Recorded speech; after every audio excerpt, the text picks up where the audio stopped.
In fact, in Hebrews 9, 23 and 24, it goes on to argue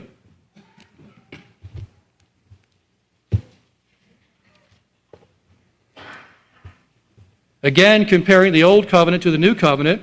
Therefore, it was necessary for the copies of the things in the heavens to be cleansed with these, that is, the Old Testament sacrifices, but the heavenly things themselves with better sacrifices than these, that is, the Old Testament sacrifices. Let me read that again. But the heavenly things, that the things in heaven, with better sacrifices than those over there, the old covenant. And then in verse 24, for Christ, the word for is telling us what is the reasoning behind why they need better sacrifices in heaven. 24 goes on to tell us. It says, for Christ did not enter a holy place made with hands, a mere copy of the true one, but into heaven itself, now to appear in the presence of God for us. Note the words better sacrifices in the plural. There are no Greek textual variants to this verse. I've read Protestant commentaries on this passage, and they are puzzled as to why Paul would suddenly shift from singular to plural. What could that mean?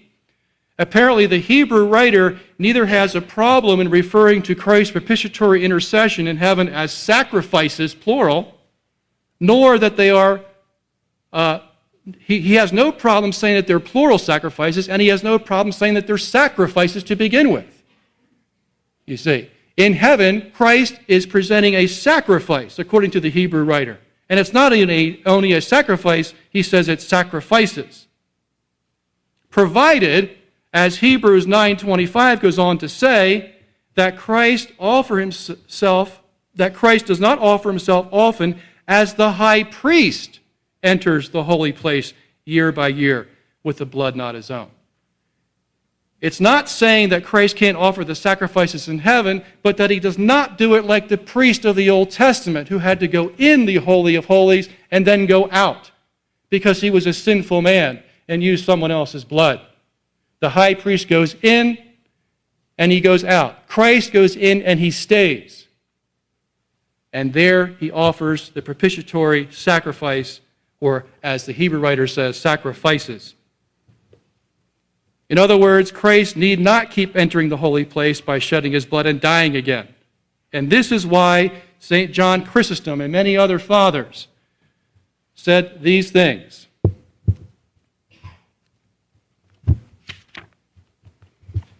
Chrysostom said, quote, as then, while offered in many places, he is one body and not many bodies, so also he is one sacrifice that we offer now also, which was then offered, which cannot be exhausted. This is done in remembrance of what was then done. It is not another sacrifice as the high priest, but we offer always the same, or rather we perform a remembrance of a sacrifice. Homilies on Hebrews. Now notice the Chrysostom said, it is not another sacrifice as the high priest did. He's giving the same argument that the author of Hebrews gave. But we always offer the same sacrifice. It's no different.